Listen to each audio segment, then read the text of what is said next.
Bismillahirrahmanirrahim. Assalamualaikum warahmatullahi wabarakatuh. Salam sehat dan bahagia.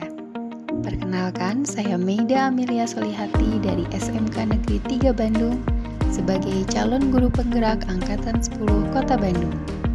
Pada tugas demonstrasi kontekstual modul 1.4 tentang budaya positif, saya akan membuat video tentang penerapan segitiga restitusi.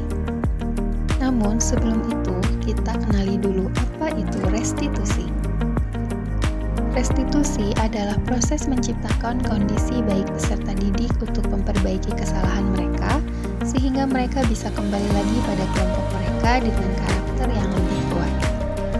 Restitusi juga merupakan proses kolaboratif yang mengajarkan murid untuk mencari solusi untuk masalah mereka, dan membantu murid berpikir tentang orang seperti apa yang mereka inginkan dan bagaimana mereka harus memperlakukan orang lain. Terdapat 3 tahapan dalam segitiga restitusi. Yang pertama adalah menstabilkan identitas, yang kedua adalah validasi kebutuhan atau validasi tindakan yang salah, dan yang ketiga adalah menanyakan keyakinan. Dalam tahapan menstabilkan identitas dilakukan berdasarkan prinsip, yaitu membuat kesalahan itu adalah bagian dari pembelajaran, sehingga dapat menggeser identitas yang gagal menuju identitas yang sukses. Pada tahapan validasi tindakan yang salah dilakukan berdasarkan prinsip bahwa setiap perilaku berupaya untuk memenuhi suatu kebutuhan dasar, sehingga guru akan menggeser dari pemikiran stimulus kepada pemikiran positif. Dengan demikian, kita bisa mengenali dan mengakui kebutuhan murid sehingga dapat memperbaiki hubungan dengan murid. Pada tahapan menanyakan keyakinan, murid akan diberi pertanyaan yang bermakna untuk memunculkan motivasi intrinsiknya, sehingga murid mampu mengaitkan keyakinannya dengan tindakan yang salah. Pada video ini terdapat 2 kasus. Kasus yang pertama yaitu Natania sangat emosi karena temannya membuka handphonenya tanpa izin, sehingga dia memaki-maki temannya yang bernama Arya. Pada kasus kedua, Rasya seringkali terlambat masuk kelas karena ia suka berjualan berkeliling sekolah. Kedua kasus tersebut akan diselesaikan menggunakan pendekatan segitiga restitusi. Assalamualaikum. Salam, silakan duduk. Makasih Ibu. Maaf Ibu, tadi katanya manggil saya. Iya, Ibu dengar kabar, katanya kemarin kamu bertengkar ya sama Arya.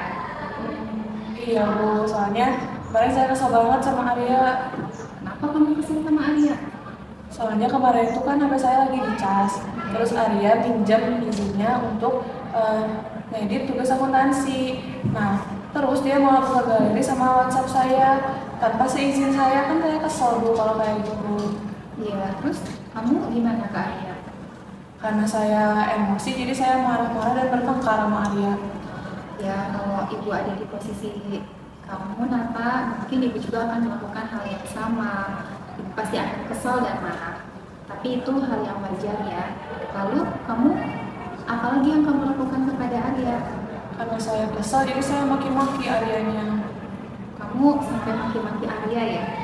Ya, Ibu rasa kamu pasti ada alasannya ya, kenapa kamu sampai kesal dan memaki-maki Arya. Kalau Ibu boleh tahu, apa alasan kamu sampai marah seperti itu pada Arya? Karena kan menurut saya WhatsApp sama galeri itu privasi saya ya Bu. Terus dia bukan masih izin saya, jadi saya kesal banget gitu. Ibu bisa pahami posisi Nata seperti itu. Ibu apresiasi sekali karena Nata tidak sampai melakukan hal yang lebih buruk daripada memaki-maki atau marah kepada Arya. Natania bisa mempertahankan sikap seperti itu, namun tentu saja harus ditambah dengan sikap yang jauh lebih baik lagi. Sekarang ayo kita pikirkan bersama-sama, apakah kamu memaki-maki Arya itu sudah sesuai dengan keyakinan kelas kita? Tidak. Menurut kamu, keyakinan kelas apa yang sudah dilanggar? Saling menghormati dan bersikap santun. Baik, apakah saling menghormati dan bersikap santun itu adalah keyakinan yang penting? Baik, jika penting, keyakinan itu apa yang harus kamu perbaiki? Saya harus bersikap santun dan saya juga harus menghormati teman. Bagus. Apakah kamu sekarang bersedia untuk memperbaiki masalah tersebut? Lalu, apa yang akan kamu lakukan untuk memperbaiki masalah ini? Mungkin setelah ini saya bakal minta maaf sama Arya karena kejadian kemarin. Terus saya juga bakal belajar untuk menahan emosi saya kalau misalnya hal-hal buruk terjadi sama saya. Terus saya juga bakal hati-hati kalau mau meminjamkan handphone saya ke teman saya. Bagus, tindakan yang kamu mau pilih itu sudah sangat tepat ya Nata. Ibu rasa kamu pasti akan bisa menjadi lebih baik lagi. Semangat terus ya Nata. Sama-sama. Sekarang kamu boleh kembali ke kelas ya. Terima kasih banyak Ibu. Sama-sama. Assalamualaikum. Salam. Assalamualaikum Ibu. Waalaikumsalam. Ibu mau lihat saya? Iya, silakan duduk Tasya. Makasih Ibu. Ini bagaimana Ibu? Begini, setelah ibu perhatikan, rasanya Rasya seringkali ya datang terlambat ke kelas ibu. Ya udah, saya minta maaf Bu. Ya, kalau ibu boleh tahu, kenapa Rasya suka terlambat masuk ke kelas ibu? Jadi gini Bu, saya tuh sekarang berjualan ke sekolah, jadi ke setiap kelas gitu Bu. Jadi setiap saya berjualan tuh saya suka lupa waktu Bu. Kalau begitu, Rasya memangnya jualan apa? Saya berjualan puding Bu buat tambah-tambah uang bekal. Oh, seperti itu. Rasya hebat ya, di usia yang muda sekarang, Rasya sudah bisa menumbuhkan jiwa kewirausahaan. Jika ibu ada di posisi Rasya, juga mungkin ibu akan berbuat hal yang sama, mencari usaha, kemudian untuk menambah bekal ya. Kalau ibu boleh tahu kenapa sih sampai Rasya harus berjualan seperti itu? Jadi saya tuh berpikir Bu, kalau saya tuh sekarang tuh sudah tidak lagi di usia kecil lah, di usia anak kecil. Saya sekarang sudah menduduki kelas 11, mau ke kelas 12, memasuki masa remaja. Jadi saya tidak mau menambahkan beban orang tua. Jadi saya dengan berjualan ini semoga saya bisa mengurangi beban orang tua saya. Bagus. Ibu apresiasi sekali ya dengan sikap Rasya seperti itu. Rasya sudah memikirkan masa depan, Rasya sudah menumbuhkan jiwa kewirausahaan dari sekarang. Kemudian juga memikirkan bagaimana caranya mengurangi beban orang tua sehingga Rasya bisa menambah uang bekal, uang jajan. Namun tentunya sikap ini harus Rasya imbangi ya dengan sikap-sikap yang jauh lebih baik lagi Rasya. Sekarang, ayo kita pikirkan, tindakan kamu sekarang yang suka terlambat masuk ke kelas ibu, apakah itu sesuai dengan keyakinan kelas kita? Tidak. Tidak sesuai. Menurut kamu, Rasya, keyakinan kelas apa sih yang sudah dilanggar? Kedisiplinan. Kedisiplinan. Baik. Apakah menurut Rasya disiplin itu penting?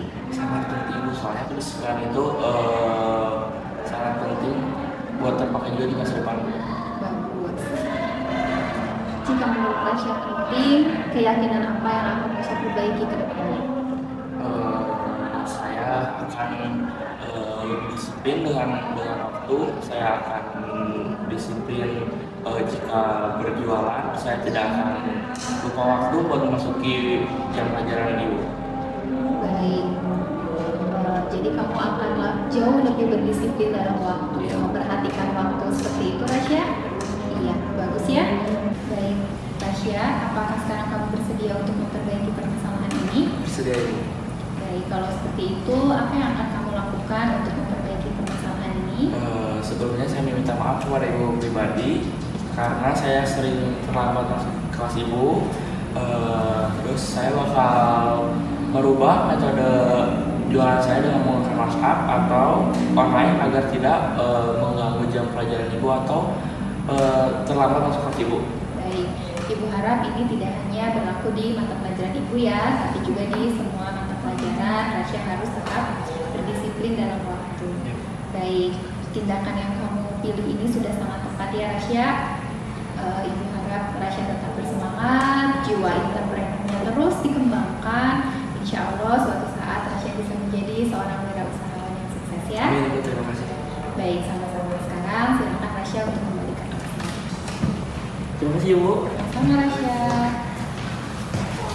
Assalamualaikum warahmatullahi wabarakatuh. Perkenalkan, nama saya Natania dari kelas 11 KV 2. Di sini saya akan menyampaikan perasaan saya setelah berbincang dengan Ibu Maida. Pertama-tama saya merasa lega sekali karena saya merasa tidak disalahkan dengan Bu Maida. Justru setelah berbincang dengan Bu Maida, saya mendapat jalan keluar atas masalah yang terjadi di dalam kehidupan saya. Terima kasih. Wassalamualaikum warahmatullahi wabarakatuh. Assalamualaikum warahmatullahi wabarakatuh. Perkenalkan, nama saya Muhammad Rasya Sidik. Saya dari 11 KV 2. Saya ingin menyampaikan perasaan saya setelah berbicara dengan Bu Maida. Perasaan saya dengan masukan omongan-omongan dari Bu Maida, saya lebih bersemangat berjualan dan berwirausaha. Terima kasih. Wassalamualaikum warahmatullahi wabarakatuh. Terima kasih. Wassalamualaikum warahmatullahi wabarakatuh. Salam guru penggerak.